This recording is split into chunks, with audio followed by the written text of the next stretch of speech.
Good afternoon. Welcome to NewsWire here on SportsGrid. I'm Craig Mish, our Super Bowl week edition, as we continue on the march toward the big game coming up this Sunday in Las Vegas. Hopefully you are enjoying all of our coverage from Las Vegas. How about some coverage here from South Florida? Great to be with you back here on the show. In fact, we're going to hear a couple of interviews that our guys conducted out in Vegas. Sean Merriman will have a portion of that interview coming up just a little bit later in the show, as well as they sit down with former kicker Robbie Gould. So stay tuned to that, no doubt. But of course, we're going to cover this game from all angles here on the program. Jacob Camenker will join us from the Sporting News. We'll talk about the very latest as far as advertising and business is concerned with our friend Simon Applebaum. He joins us, as well as our guest contributor from Legal Sports Report. All that and a lot more over the course of the next hour. So sit back, relax, stream us, and stick with us here on SportsGrid as we get right into it. We'll start with the latest from the Super Bowl. It looks like the Chiefs are going to have to play without their left guard, Joe Thuney. It looks like it. Now, again, long shot is the word that's being used, but for the time being, that's what Andy Reid is saying. Very important piece, of course, to that offensive line if they do have him in the game on Sunday. The Chargers have hired Michigan defensive coordinator Jesse Minter to the same position. He returns to the NFL and reunites, of course, with Jim Harbaugh. The Miami Dolphins are hiring Joe Barry to their coaching staff. Linebackers coach for the time being. He, of course, comes over from the Green Bay Packers, where he was dismissed at the end of the season. And those of you who may remember seeing this on social media or maybe even on YouTube or some streaming, there's a Pennsylvania man who flew a drone over the Ravens stadium during the AFC Championship. His name is Matthew Hebert, 44 years old, charged with 3 felony counts relating to an unregistered drone. My goodness, just a lesson for the future. If you're trying to get cute with your drone over an NFL game, probably not the best idea. Of course, our very own sports rage, Gabe Morency, interviewing some of the best and baddest guests out in Radio Row at the Super Bowl. One of those guests is former great player in the NFL for, of course, at the time, the San Diego Chargers, lights out, Sean Merriman. Here is some of the interview where he talks about the Chiefs defense, the 49ers defense, and just how you stop Travis Kelce. All right, so as far as the Super Bowl is concerned, we've got a great matchup. It's a rematch from 4 years ago. We've got, everybody talks about you just can't get in front of Mahomes here, but I think San Francisco have the deeper football team. How do you break this game down? What are the keys to the game, and who do you like? The Ravens were a better team than KC. So were the Bills. Better team. More talent. All these teams have more talent, right? More talent. They keep finding a way. More talent. How good is Spagnuolo and this defensive coordinator, man? That defense, in my opinion, Patrick Mahomes is great. That defense is the reason why they're in the Super Bowl. Yeah. That play that they made against Flowers when he was going into the end zone, that poking the ball out. Unbelievable, huh? That play, that's championship-style defense. That's how teams win. We could talk about Travis Kelce and Andy Reid, how great they are. Chris Jones, one of the most underrated players in the league, man. My next thing. The reason why they lost against the Lions starting the season out, yes, Kelce was hurt. I think because Chris Jones' presence wasn't on the field. And so when you look at it like that, man, that mentality that they're always going to get overshadowed because you got Patrick Mahomes at quarterback. But that defense and Tranquil, how they're playing right now is the reason why they're in the Super Bowl.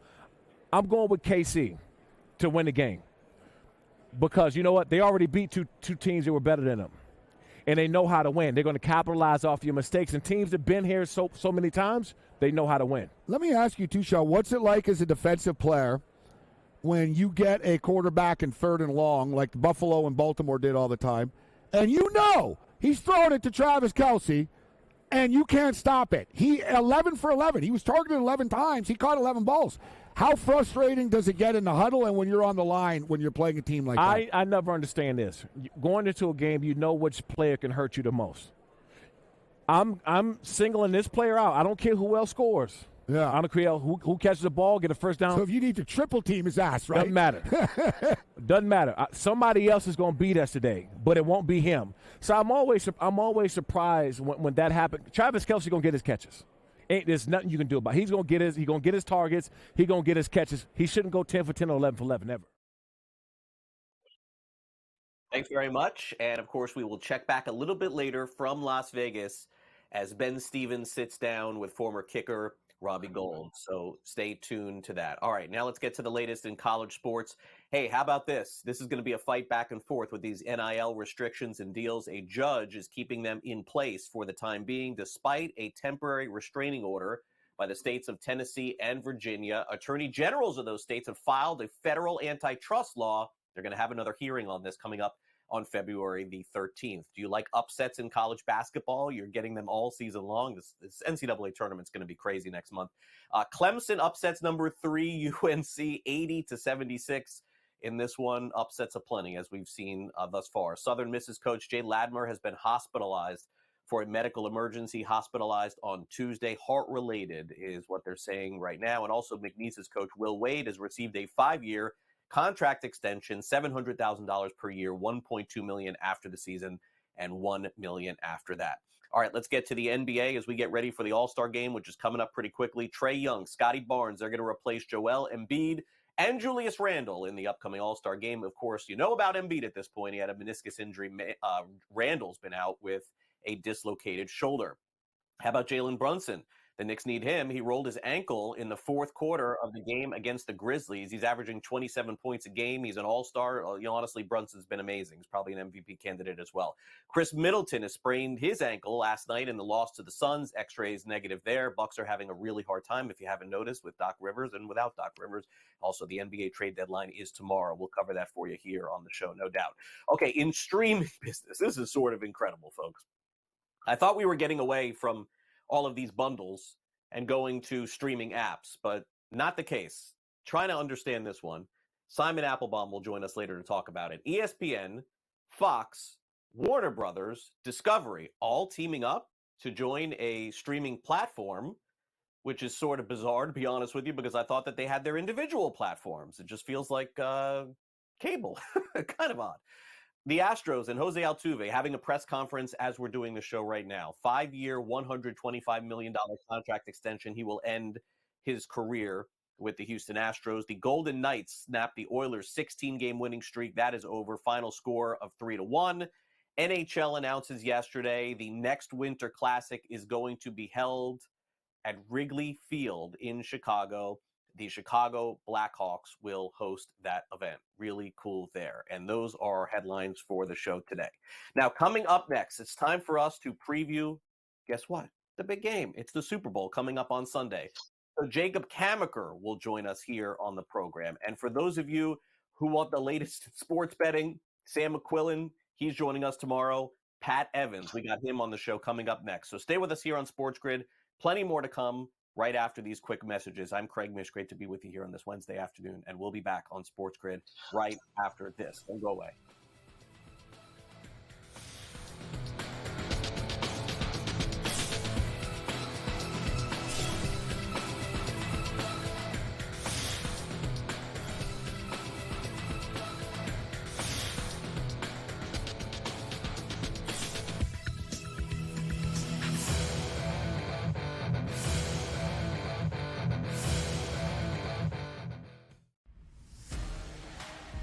Tyreek, the first meeting, still had 5 catches. And Amon-Ra St. Brown still went through his number receptions-wise as well. Ayuk is now checking into a bit of the do category here. We're talking about a field goal or less. The last time we saw a number greater than 5 was way back in February of 2008. It was that Super Bowl between the Steelers and the Cardinals, Super Bowl 43.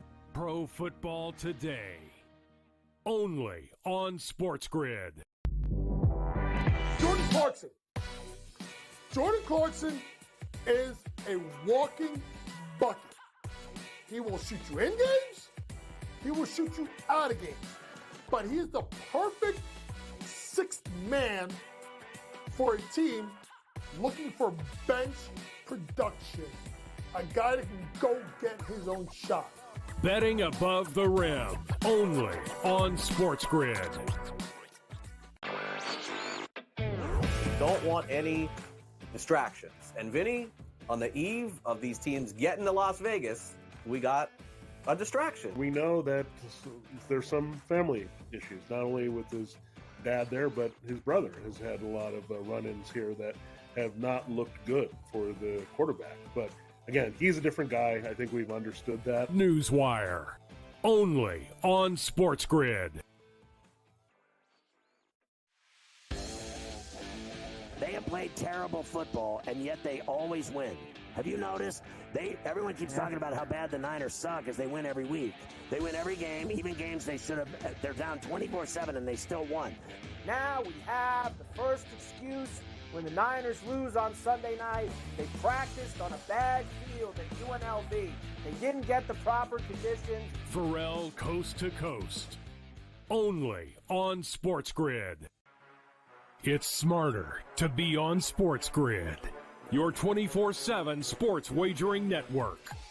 Well, look at the Heisman Trophy. The early line. And what it all means. Individual success. You should have tried to get something for Anthony Rendon. Not bought at the deadline. NewsWire. We're getting a lot of news, trades, cuts, and some movement in terms of starting quarterbacks, Pharrell Coast to Coast. I want to watch great players make buckets and win games. Game time decisions. I have no idea what the heck the Blazers are doing and what they in-game live, Just prime time. Yard for a grand slam. The bottom of the fourth inning in a 12-2 baseball game. We got football scores going on at Wrigley right now. Sports Rage that was late night. We waited for 1.5. We got paid did. information. Didn't like the 2.5. Jumped on. There's no taking weeks off in golf betting ever. These are the best weeks to bet. It's smarter to be on SportsGrid.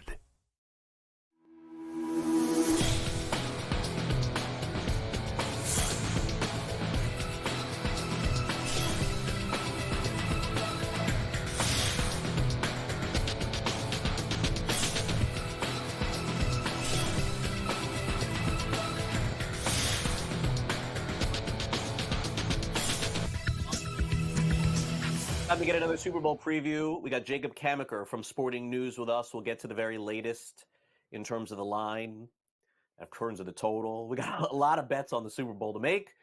Let's see if we can get to the bottom of some of them. Jacob, great to have you back here on NewsWire. How are you? I'm doing great, Craig. Glad to be on with you today. Let's start off with a couple of pieces of news that we got. We'll start off with the Chargers. Before we get to the Super Bowl, they hired Jesse Minter as their defensive coordinator. And so naturally, they're looking for an upgrade there. We also saw late yesterday the Dolphins announced that they're taking Joe Barry, the fired defensive coach from the Packers, to linebackers coach there. Vic Fangio, of course, left the Dolphins as well. Both teams honestly could use a boost in defense, right? Yeah, absolutely. I think that the Chargers hire of Jesse Minter is one with great upside. You've seen these guys who worked for both Harbaughs in the past. He was in John Harbaugh's system before he ended up at Michigan with Jim Harbaugh. So he has NFL experience. He did a great job at Michigan. They had the #1 defense in terms of total yardage in the FBS. And we saw them play very well against Michael Penix in the national championship game. So I like the Minter hire. I think it has a lot of upside. He's just 40, and Harbaugh's familiar with him. So that's a big move. And as you mentioned, Joe Barry, he's a fine position coach. And, at times he's been a good coordinator too. He just lacks consistency in that role. But I think the Dolphins will be able to get the most out of him in that linebacker coach position. So I think that's a good hire. They need experience on that staff with Fangio being gone. And I like they're getting Anthony Weaver. So I think that the Dolphins are on the right track despite, losing a guy who I think has a lot of respect as a defensive mind across the NFL in Fangio. Yep. Fangio, of course, wanting to move closer to his home, goes to Philadelphia. Okay, let's go to Vegas here and get the very latest on the odds for the Super Bowl. The 49ers are still 2.5-point favorites, total 47.5. This line has been stuck on both sides here probably for about 48 hours, Jacob. This is a tough game to call, right? Like this is a game where it's like you feel like you could take either side and feel confident in it. Absolutely. This feels like the closest Super Bowl in terms of betting that I've seen in a while. You're not getting good line value on either side. Maybe if you love the 49ers, you look at the -2.5 and you say, oh, that looks pretty appealing to me. But at this moment, I'm on the Chiefs, and I don't imagine that changing. I just think if you look at this team and the way it's constructed, they have a fantastic defense that's played very well this year. They've gotten a lot of pressure. I think they have the second highest pressure rate in the league. And they have kind of the horses up front with Chris Jones, needed to get pressure up the middle on Brock Purdy. And as well as Brock Purdy has played at times this year, we've seen him this sort of last 4 games and in the playoffs not have his best outings. And that's not to criticize him. It's not to say he's a terrible quarterback or anything, but he's just not been playing at that same high level. He's been prone to a few more mistakes each game.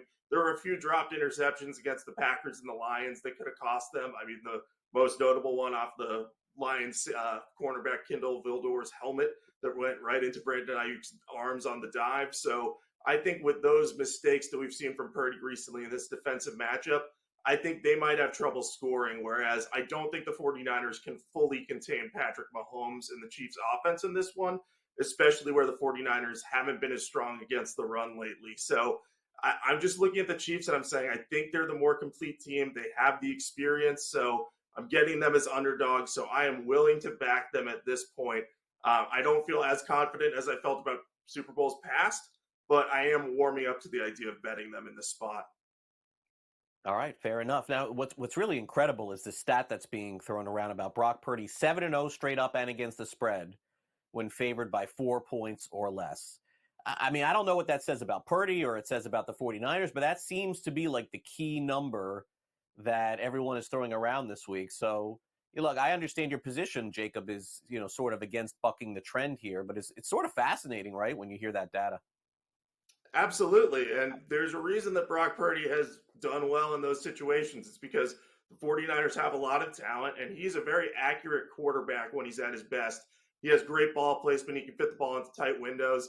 And, when he's at his best, he doesn't make the mistakes, doesn't turn the ball over. Now, the reason that I'm fading him in this spot, though, is I did some research on Brock Purdy against what I consider top-tier defenses. I looked at some advanced metrics. I looked at expected points added and how he fared against the top 8 teams in that category because the Chiefs are number 7 in expected points added. Purdy's had 4 games against those teams. In those games, he has gone 2-2, completed 58.9% of his passes for 852 yards, 7 touchdowns, 5 interceptions. These are like respectable numbers. They're not bad by any stretch of the imagination, but they're not his normal numbers. You look at, he led the NFL in passer rating with a mark of 113. His passer rating in these games is a combined 85.1. So I think where you've seen in the postseason too, he's kind of been putting up solid performances, clutch late, but not as sharp as he's been at his best. So I'm looking at that as saying against these top level competitions, Purdy is still developing. He's not quite there yet. So I think that this defense, as tough as they are to throw on and run on, I think it's going to be a tough matchup for him. So I could see him having a decent game. I don't think he's going to implode or anything, but I think it might be one of his toughest tests to date. Yeah, no, I agree. There's been some talk about the possibility of Andy Reid retiring. He said that he's just dismissing it. And today is not the day was the quote that he gave. I don't anticipate this happening, Jacob. Do you? Regardless, I don't think it does. No, I don't think so. I think Andy Reid's been pretty open about the fact that he wants to keep coaching. I think there's a general sentiment. A lot of people, myself included at times, think Andy Reid is older than he actually is. I think he's only 66. So we've seen guys this past season, Bill Belichick, Pete Carroll, coaching in their young 70s. So, Reid could retire at any time he wanted to. He's had a really successful run. He's been a coach for a long, long time, dating back, I think, to the late 90s or if not early 2000s. So he could very easily call it quits after a long, long time and maybe earlier than people would think. But I don't think there's any danger of him retiring after this Super Bowl, even if the Chiefs win. Like maybe he wants to go out on top, but doesn't sound like he's ready to be done yet. And he loves working with Mahomes, right? Yeah, no, he does. Let's end here. Eric Bieniemy, this poor guy cannot get a head coaching gig in the NFL. Can't even hold on to his offensive coordinator gig with the Washington Commanders. They announced that he's out. Kingsbury is in. And I guess Bieniemy could go back to Kansas City, maybe?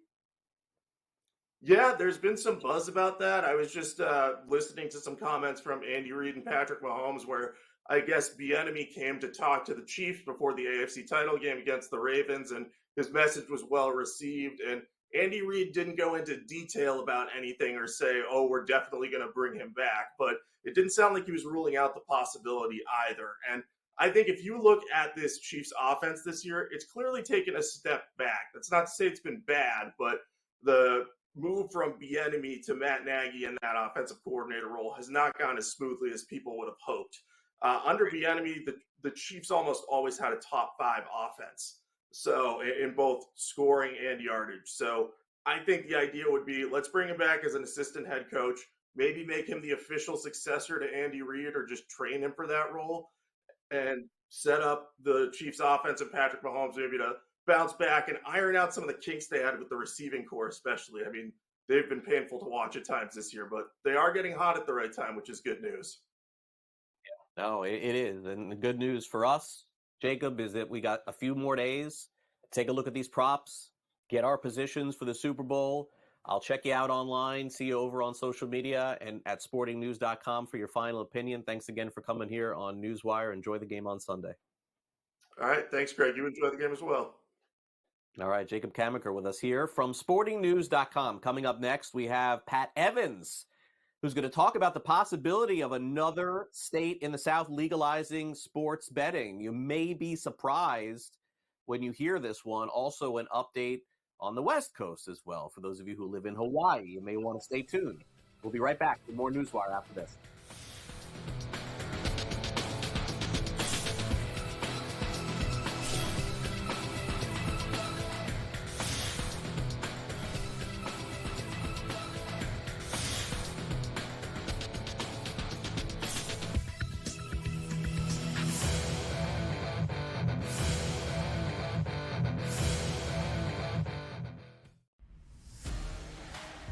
Tyreek, the first meeting, still had 5 catches. And Amon-Ra St. Brown still went through his number receptions-wise as well. Ayuk is now checking into a bit of the do category here. We're talking about a field goal or less. The last time we saw a number greater than 5 was way back in February of 2008. It was that Super Bowl between the Steelers and the Cardinals, Super Bowl 43. Pro Football Today, only on SportsGrid. Jordan Clarkson. Jordan Clarkson is a walking bucket. He will shoot you in games. He will shoot you out of games. But he is the perfect 6th man for a team looking for bench production. A guy that can go get his own shot. Betting above the rim, only on SportsGrid. Don't want any distractions. And Vinny, on the eve of these teams getting to Las Vegas, we got a distraction. We know that there's some family issues, not only with his dad there, but his brother has had a lot of run-ins here that have not looked good for the quarterback. But again, he's a different guy. I think we've understood that. NewsWire, only on SportsGrid. They have played terrible football, and yet they always win. Have you noticed? Everyone keeps talking about how bad the Niners suck as they win every week. They win every game, even games they should have. They're down 24-7, and they still won. Now we have the first excuse when the Niners lose on Sunday night. They practiced on a bad field at UNLV. They didn't get the proper conditions. Pharrell Coast to Coast, only on SportsGrid. It's smarter to be on SportsGrid, your 24/7 sports wagering network. We'll look at the Heisman Trophy The early line and what it all means. Individual success. You should have tried to get something for Anthony Rendon. Not bought at the deadline. NewsWire. We're getting a lot of news, trades, cuts, and some movement in terms of starting quarterbacks, Pharrell backup quarterbacks. Coast to Coast. I want to watch great players make buckets and win games. Game time You decisions. have no idea what the heck the Blazers are doing and what they In-game live. Just Prime took 'em time. yard for a grand slam. The bottom of the 4th inning in a 12-2 baseball game. We got football scores going on at Wrigley right now. Sports Rage That was Late good Night. betting. We waited for 1.5. We got paid. We did. Didn't like the 2.5. Jumped on There's it. no taking weeks off in golf betting ever. These are the best weeks to bet. It's smarter to be on SportsGrid.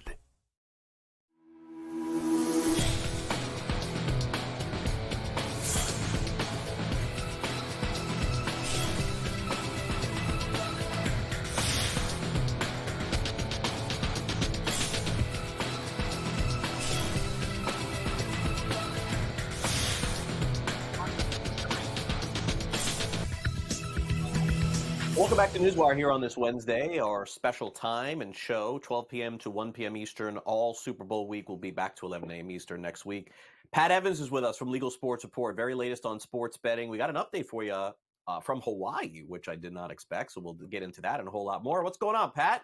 Welcome back to the show. How are you? Thanks as always for having me on, Craig. I don't know about this hour later thing. I haven't had lunch yet. I might be a little cranky and off the top of my game. I know, but I'll try to get through it for you, just for you. Yeah, it's tough, man. I mean, I'm waiting on Uber Eats here. They're knocking on the door. I can't open the door. No, I'm just kidding. Okay.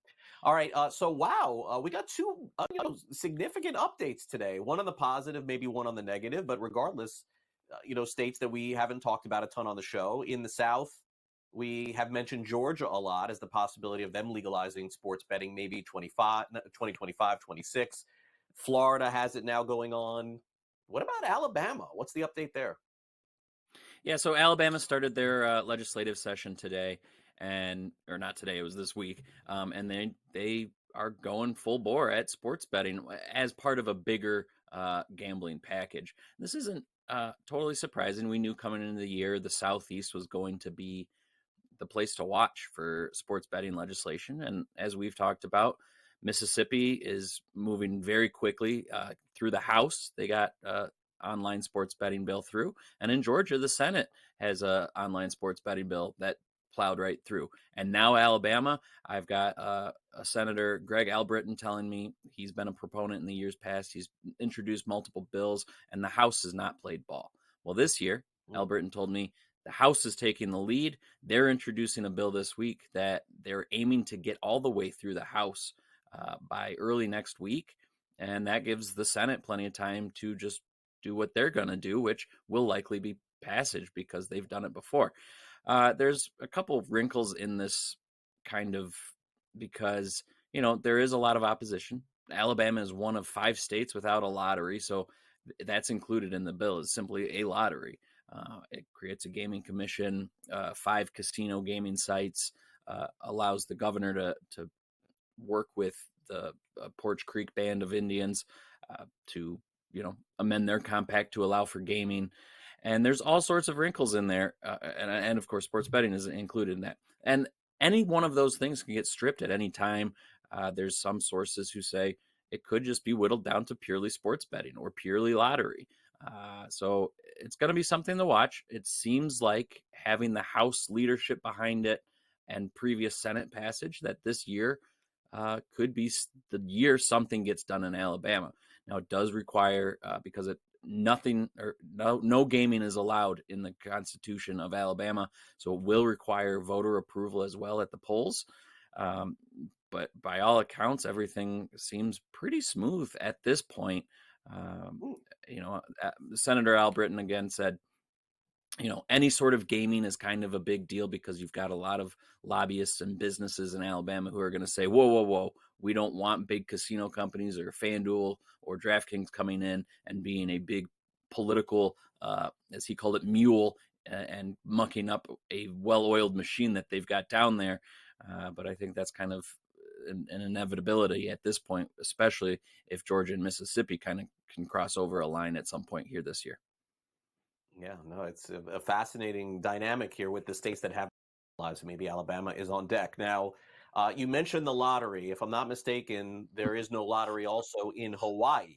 So, that's been just a place where it's just been very hard to get things done, generally speaking. And I know fantasy was under some scrutiny there as well. I can't imagine that there's a ton of progress here with the state, but I know that you have an update here from the House Economic Development Committee. Yeah, so Hawaii is, again, one of those 5 states without a lottery. There's no gaming whatsoever in Hawaii.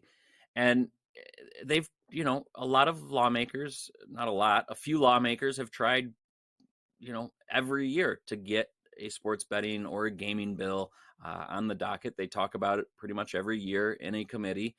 And this year's no different. There's multiple bills. There were 2 bills that were heard last week and will be heard again this week in that economic committee.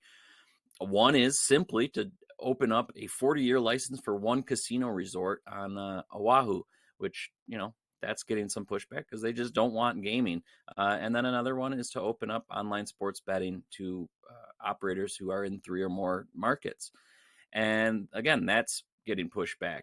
And it's an interesting state because unlike these states in the Southeast and many of the states that have passed sports betting that are Republican controlled, and Hawaii is almost exclusively Democrat, and that's posing a separate issue because in all the other states we see opposition on both sides of the aisle. You've got Republicans who are morally against sports betting and believe that it's not ethical and not right, and then on the other side you've got Democrats who believe it preys on underserved communities and preys on those with addiction issues. In Hawaii, you've got the one side, and that's almost exclusively what we heard in this committee is concerns about what's going to happen to the people with addiction issues or the poor people in the state, and that they're just preying on it.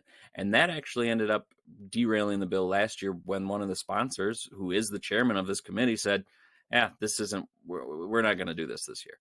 This year, right. He spoke out last week and said, you know what? That's not why I'm putting this bill out. I'm not trying to get that tax, revenue from locals. Tourism's pretty flat in Hawaii. This is just giving it another amenity that people can come and do in Hawaii because they can do it in the rest of the U.S. And we'll see if that argument makes any sort of difference. But again, multiple groups, multiple legislators, and even the various Hawaii police departments are saying, well, no, we already have enough issues with illegal card rooms and illegal right. Gambling operations that we just don't want to legalize it and make it even worse. Yeah, no, it makes sense, and we'll see. We'll get an update on Hawaii as we go. Our latest update in Missouri. I love these, Pat. These scientific polls, right? These are very scientific. 62% of people who live in Missouri say they want sports betting. It's really not. Well, again, I don't want to speak out of line here, but it really feels like it's not the people that don't want sports betting. It's just these few people who were litigating against it in their legislature. No, and this was put out by the committee that's got a ballot initiative to put on them in November polls a question to legalize sports betting. And the only reason they're doing this is by the same team coalition that's behind the legislation that's in the works, and I'll give you an update on that in a minute. This is kind of news, though, because in the past, there's been a couple polls the past few years that it was not a majority of Missourians. So this at least gives some sort of glimmer of hope on the ballot side of things, should it resort to that.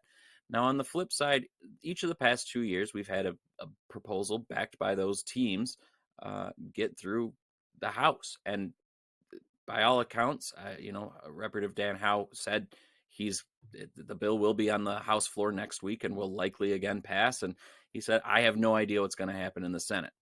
I talked to an industry source to ask if things have changed from the past 2 years, where the bill has died in the Senate because of one senator, Denny Hoskins, and he said, I have a better chance of winning the Powerball tonight. So there's very, very slim chances anything gets done in the Senate because one senator alone can derail an entire piece of legislation. And Denny Hoskins has done that the past 2 years and has said he won't he won't change his stance this year. Now, what's kind of interesting on that side and actually maybe even makes things less optimistic is the Senate president, who is also a Republican like Hoskins, has punished this group of few Republicans who are kind of derailing a ton of legislation because they're following their own caucus. It's just mucking up everything in Missouri. So that alone, along with Hoskins' already opposition against sports betting, just makes the legislative side in Missouri unlikely. This new poll on the other side, should it get to the ballot in November, a little bit more exciting prospects than last year, where I think a poll said only 44% of Missourians want sports betting. So again, Missouri is a fun state to watch because you've got all these strange things going on, including 8-hour-long filibusters where they're reading Ronald Reagan's biography and making sure things don't happen. And the teams really want it. Most people in Missouri want it. So just a really interesting state to watch. It is indeed. All right. Well, Pat, you got a Super Bowl winner for Sunday. You want to throw one out? I'm going to go against Jacob, and I'm going to cheer for the 49ers. However, if I also kind of want to see the Chiefs win, so maybe Reed does retire because I think he needs more time to do commercials. I really like that State Farm commercial where he's trying to get the nuggies. So, he could use more acting time. That's all I'm saying. But your official pick is 49ers to win, right? Niners with, I don't know, Niners with maybe 3 McCaffrey touchdowns. He's 3? Wow. Give me that prop. You can get like 20 to 1 on that one, Pat. All right. Good call. We'll see what happens. If it wins, I'll text you. Okay. If that one hits, I'll text you. Please do. Thanks again. And remind you next week. Thanks again for coming on. Have a great week. You too, Craig. All right. Coming up next, it's time for us to dive into the latest in news and sports and streaming. And that is definitely the topic for Simon Applebaum, as we found out ESPN, Fox, and some other companies are all getting together for an online service yet again. In addition, Ben Stevens, Kevin Walsh, they interview Robbie Gould. Hey, for you next.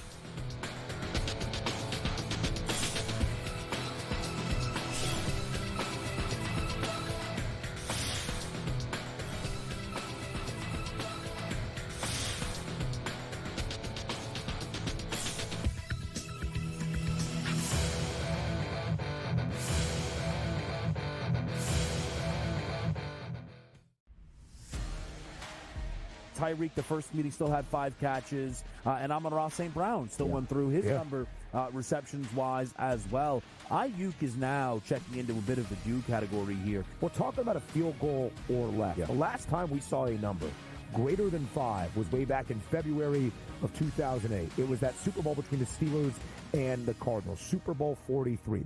Pro Football Today, only on SportsGrid. Jordan Clarkson is a walking bucket. He will shoot you in games. He will shoot you out of games. But he is the perfect 6th man for a team looking for bench production. A guy that can go get his own shot. Betting above the rim, only on SportsGrid. Don't want any distractions. And Vinny, on the eve of these teams getting to Las Vegas, we got a distraction. We know that there's some family issues, not only with his dad there, but his brother has had a lot of run-ins here that have not looked good for the quarterback. But again, he's a different guy. I think we've understood that. NewsWire, only on SportsGrid. They have played terrible football, and yet they always win. Have you noticed? Everyone keeps talking about how bad the Niners suck as they win every week.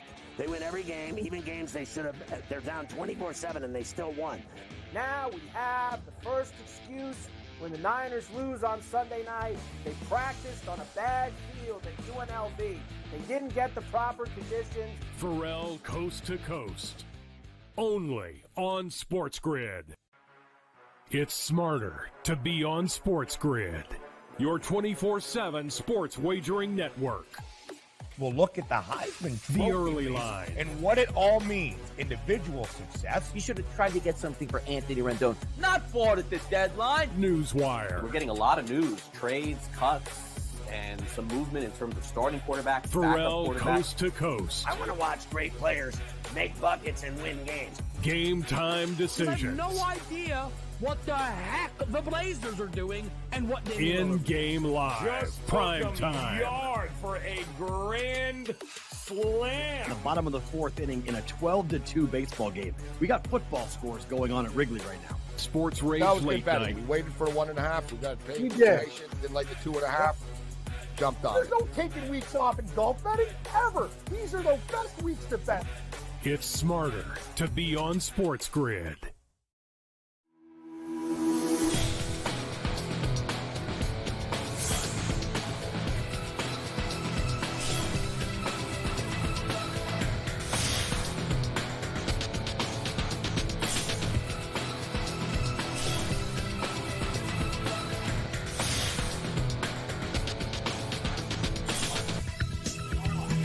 Welcome back to NewsWire. No stranger to the San Francisco 49ers is former NFL kicker Robbie Gould. Now, when you go out to Radio Row and you visit the Super Bowl, the week leading up to it is fantastic. It's going on right now at Mandalay Bay. Our group at SportsGrid, of course, is covering it for you. You can watch all day long, including coming up at 3 o'clock Eastern with Scott Farrell.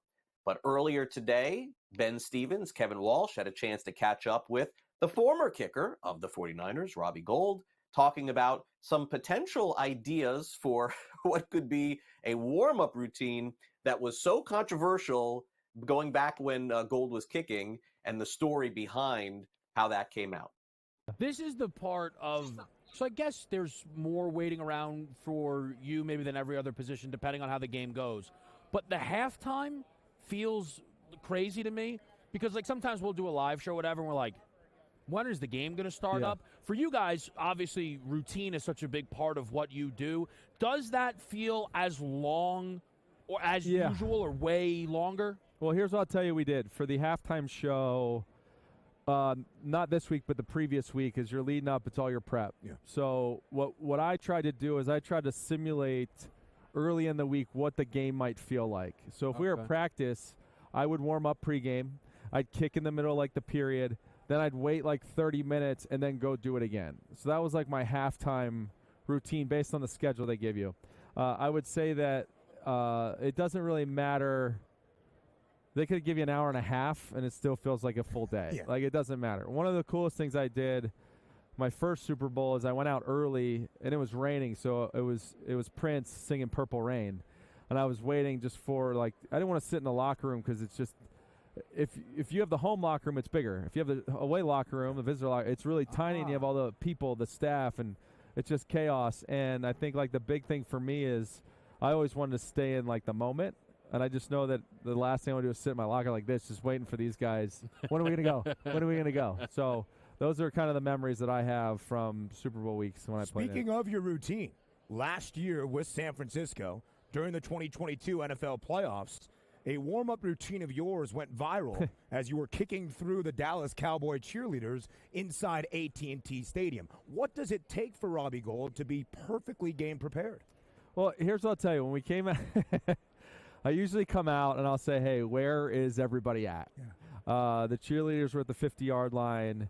I was like, I'll be fine down here at the 20, 25. There'll be no, and then I hear, I'm like, are you kidding me? And then next thing you know, I didn't have any idea, but I was like, all right, whatever, I'll kick. It's not a problem. And then I get done, and I get to my phone, and everyone's like, dude, it was on the Jumbotron. And then, somebody made a big deal about the Green Bay one. The only one I did on purpose was the Rams. I was kicking at halftime. They came out for the kickoff, and they wouldn't move. I was like, hey, guys, just give me one more. I'll get out of your way. Like, yeah, whatever. I was like, all right. So I tried to skim it off the guy's head. I like that. I was like, I'm not, forget this. Like, you guys, it's not that big of a deal. It's one more kick. But that's just how those moments work. I thought you were going to tell me that when you saw the Cowboys cheerleaders at the midfield logo, you were going to be like, all right, 66, 67 yards, show off the leg. I got this. Impress the people out there. That would be good. Yeah. All right, thanks very much, guys. Great interview with Robbie Gould. Now let's have another great interview. Let's bring in Simon Applebaum in New York City to go over the very latest in the world of sports and streaming. And Simon, we certainly did get some big news yesterday. Thanks for coming in on the show. It is a pleasure being in. Kudos to everybody at SportsGrid out in Vegas. I got two predictions in terms of the game. First of all, in terms of viewership, if the game is nip and tuck, and I think it's going to be between the Chiefs and the 49ers, I think we're going to see a new Super Bowl viewing record. The current one is 110 million people. Secondly, I'm going over on the number of times a CBS cameraman is going to focus on Taylor Swift. How would you not focus on Taylor Swift, especially if the Chiefs are winning? And third, a bit of breaking news on the tomorrow be televised front. One of the things we'll also be finding out is how well will CBS do with the program that'll premiere after the Super Bowl. It's called Tracker. It's a new series starring Justin Hartley as somebody who roams the country trying to help people. And on tomorrow be televised on Friday afternoon, my lead guest will be Ken Olin. Yes, Ken Olin, the former co-star of 30-something. He's now a key executive producer director. His credits include Alias and This Is Us more recently. He's the executive producer and the director of the opening episode that will run on Super Bowl Sunday on CBS. And he'll be my lead guest Friday on Tomorrow Be Televised. We're looking really forward to that. All right. Awesome stuff, Simon. Looking forward to catching that, of course, over on Blog Talk Radio, also live as well. Now, What is going on with this new streaming deal here? Because this one is out of nowhere. ESPN, Fox, Warner Brothers, all teaming up to launch a streaming service platform. And a lot of people are saying, wait a second here, what's going on here? Like, is this just dialing it back to where we were 15, 20 years ago? Tell us a little bit more, Simon, about what's going on here. And is this basically what we're in store for in the future? Well, what we're talking about here, let's break this down, is a mega multi-channel bundle, pure and simple. What ESPN through Disney, its parent, what Fox and what Warner Bros. Discovery wants to do is take all of their linear sports-oriented cable networks, and in the case of ESPN, ABC, in the case of Fox, the Fox network, and put them into a multi-channel bundle. Believe it or not, there is a prototype for it. It's called Fubo. Fubo already does this. That's the multi-channel bundle. Already there's 1 million people that take it. They pay a subscription fee every month for it. They carry bundles of both sports networks, entertainment networks, and regional sports networks also, which is, by the way, not part of this. So here's what we know. This is going to start in the fall. It's going to be handled by an independent management team, including a chief executive who I understand may be announced very, very soon. Secondly, it is going to have all of these different cable networks on linear services from ESPN, ESPN2, plus ESPN Plus as well. On Fox, they're going to contribute FS1, Fox, and FS2. And in the case of Turner, or I should say Warner Bros. Discovery, TBS, TNT, and True TV. A couple of other things we know. We don't know the pricing yet. However, David Faber, who's been following this on CNBC all night and all day long, says that he believes the pricing from sources he has is going to be between $40 and $50 per month. It probably will be ad-supported. In addition, it looks like Max, which was going to look at doing a sports tier featuring the programming they have from TBS, TNT, and Bleacher Report, that's gone. However, ESPN is going to continue to put together their own ESPN Plus second tier, as well as try to get treat a partner like the NFL to be part of what they're doing as a company. So there's still a lot of things to work out. And also, we think we're going to get more developments on this in mid-May when Fox, Warner Bros. Discovery, and Disney have their upfronts here in New York in the third week in May. However, something to keep in mind, if I'm an ABC television station, if I am a Fox television station, if I am DirecTV or Dish Network on satellite, if I'm a cable operator, if I'm Fubo, and if I'm any of the sports leagues, for example, what am I feeling right now? I think the devil's in the details about this, and we're going to have to see what's going on. And also something else, too. Could this be an opportunity to distinguish itself from everybody else by doing sports betting, particularly for people who watch this program? You know, sports betting is a big part of this. So is there going to be a betting element where you can bet on the games or bet what you see on the television set or through the TV set? That's another detail that we'll have to figure out. But I have a hunch that probably around May, we'll start to get the details, especially if this venture is going to go on the way they say they're going to go on this fall. No, it's a great story, I think, for the future, because we're going to learn if this is something I think that other companies will get behind. Maybe they don't have the prominence of an ESPN and a Fox, but if the bundles work, you could certainly see other companies doing this as well, as you mentioned. Okay, let's get to the Super Bowl on Sunday. A lot of different ways you can watch, no doubt about it. But Nickelodeon is, taking another shot at this, Simon, to see if people and kids will watch it. I've seen the different broadcasters. I know SpongeBob is part of this. I think, if I'm not mistaken, am I crazy? Did I see that Dora the Explorer is part of this as well? Because I remember when my kids were young, they used to watch that show. Yes, Dora the Explorer and SpongeBob SquarePants characters are part of this. In fact, the SpongeBob SquarePants characters, who will be animated live, and the voices of those characters will be on, they're going to be the sideline reporters. And I understand Dora is going to make a surprise appearance. This is a very important deal, not only for the National Football League and for Paramount, which also runs CBS, and Nickelodeon, but also for the future of how we're going to see alternative telecasts for events like the Super Bowl. We already see it in March Madness. We see it in the college football playoffs. ESPN's done the mega cast. We see it with Monday Night Football. Now we're going to see it in the biggest event of all, where you're going to have a specific version of the Super Bowl geared to kids and families. Noah Eagle and Nate Bros going to be doing the play-by-play and color commentary. Young Dylan is going to be back on the sidelines along with the SpongeBob SquarePants characters. It's going to be animated live. It's going to be watched very, very carefully because if this works, and I think there could be anywhere from 3 to 5 million people that watch this side of the Super Bowl, you are going to see the NFL really look long and hard about doing more alternative telecasts on the Super Bowl. You could have, for example, a telecast that's interactive, where you pick the camera angles. You could have one where you do sports betting on it. You could have one where you have call up the stats and so forth. You could have one that is totally animated. So this is a very big deal, not only for the National Football League and for events like the Super Bowl, but for every other sports league and every other major event, whether it's World Series, NBA Finals, so on and so forth. We could be seeing on Sunday the beginning of the new era of alternative telecasts on television to big events. Okay. Well, Simon, stealing the thunder of this news from Live Golf, I should mention it here on the show. About 10 minutes ago, Tiger Woods announced that he's going to be playing in the Genesis Open coming up next week. So just sort of breaking news here on the show. Good segue into the latest on Live Golf. Maybe that's the only way the PGA Tour can fight this out monetarily is having Tiger resurface, which he is. But what's the latest in Live Golf? New season about to get underway. And if I'm not mistaken, Las Vegas is their first stop. Really creative idea this week to do it the week of the Super Bowl. Yes, it is. And it's this weekend, by the way. And in fact, on Friday night, part of the first round is going to be carried either live or on tape delay on the CW. It's the first time Live Golf has done prime time. The first event was out of Mexico. It was on this past weekend. A couple of things. No, first of all, CW got a great tournament. You got John Rahm in his first tournament for Live Golf. He almost came close to tying at the 18th hole on the final round to force a playoff. There was a playoff. 4-hole playoff. Went into darkness. Joaquin Niemann beat Sergio Garcia. It was an amazing situation.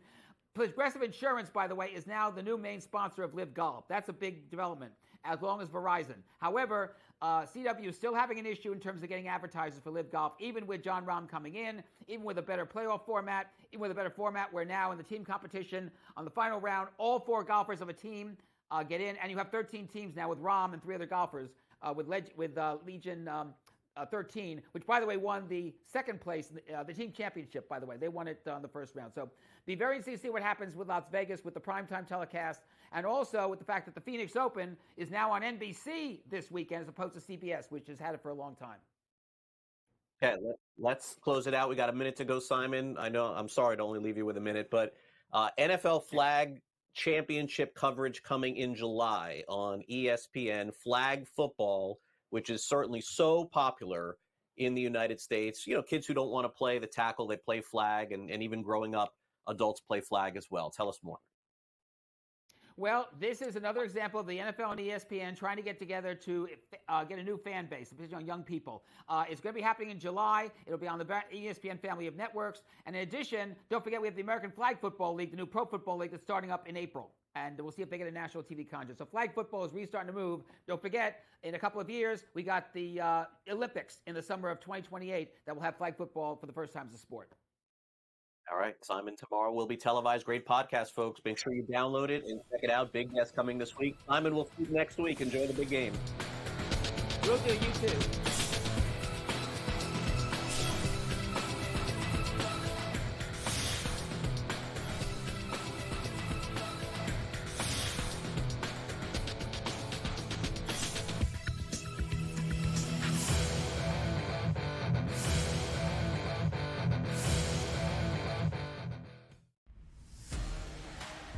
Tyreek, the first meeting, still had 5 catches. And Amon-Ra St. Brown still went through his number receptions-wise as well. Ayuk is now checking into a bit of the do category here. We're talking about a field goal or less. The last time we saw a number greater than 5 was way back in February of 2008. It was that Super Bowl between the Steelers and the Cardinals, Super Bowl XLIII. Pro Football Today, only on SportsGrid. Jordan Clarkson. Jordan Clarkson is a walking bucket. He will shoot you in games. He will shoot you out of games. But he is the perfect 6th man for a team looking for bench production. A guy that can go get his own shot. Betting above the rim, only on SportsGrid. Don't want any distractions. And Vinny, on the eve of these teams getting to Las Vegas, we got a distraction. We know that there's some family issues, not only with his dad there, but his brother has had a lot of run-ins here that have not looked good for the quarterback. But again, he's a different guy. I think we've understood that. NewsWire, only on SportsGrid. They have played terrible football, and yet they always win. Have you noticed? Everyone keeps talking about how bad the Niners suck as they win every week. They win every game, even games they should have. They're down 24-7, and they still won. Now we have the first excuse. When the Niners lose on Sunday night, they practiced on a bad field at UNLV. They didn't get the proper conditions. Pharrell Coast to Coast, only on SportsGrid. It's smarter to be on SportsGrid, your 24/7 sports wagering network. We'll look at the Heisman The Trophy early race line. and what it all means. Individual success. You should have tried to get something for Anthony Rendon. Not bought at the deadline. NewsWire. We're getting a lot of news, trades, cuts, and some movement in terms of starting quarterbacks, Pharrell backup quarterbacks. Coast to Coast. I want to watch great players make buckets and win games. Game time You have decisions. no idea what the heck the Blazers are doing and what they In-game live. Just Prime took 'em time. yard for a grand slam. The bottom of the fourth inning in a 12-2 baseball game. We got football scores going on at Wrigley right now. Sports Rage That was Late good betting. Night. We waited for 1.5. We got paid We information. Did like the 2.5. Jumped on There's it. no taking weeks off in golf betting ever. These are the best weeks to bet. It's smarter to be on SportsGrid.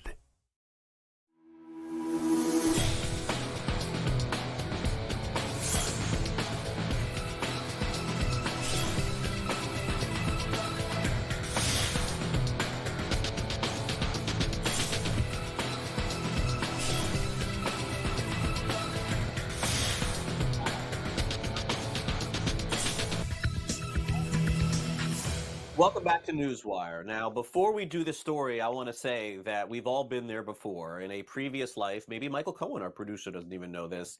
I produced for a long time in South Florida on several shows, did like a hybrid on-air producing role. Always been on air, but also, enjoy the producing side of it, booking guests for different shows. And for radio in particular, something like this could happen. So, out of New York, Boomer Esiason, Gio, they host a very popular show every single day. And of course, they're doing their Super Bowl coverage, so they thought it would be a good idea to have their producer book Randy Moss on the show. So they did, and Randy Moss appears on the show. But as it turns out, it is not Randy Moss, the Hall of Fame wide receiver who played for the Vikings and Patriots and Raiders. Yeah, Raiders.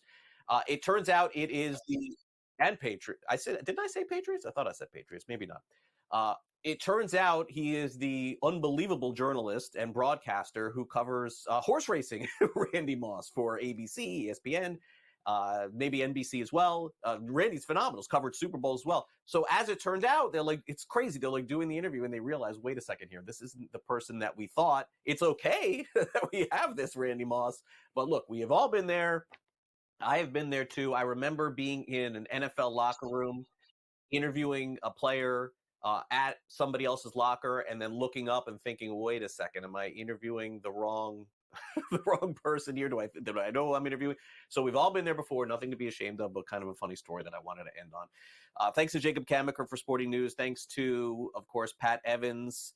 And, thanks to the guys out in Vegas doing a great job there, as well as Simon Applebaum, our producer today, Michael Cohen, and Frank, our associate producer, and Matt, our director today.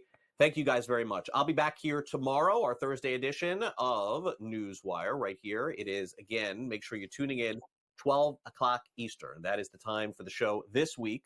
And then we'll be back to our regular scheduled time next week, which is 11 a.m. Eastern. So I hope you enjoy the rest of your day. I'm going to go have some lunch, and I'll see you tomorrow.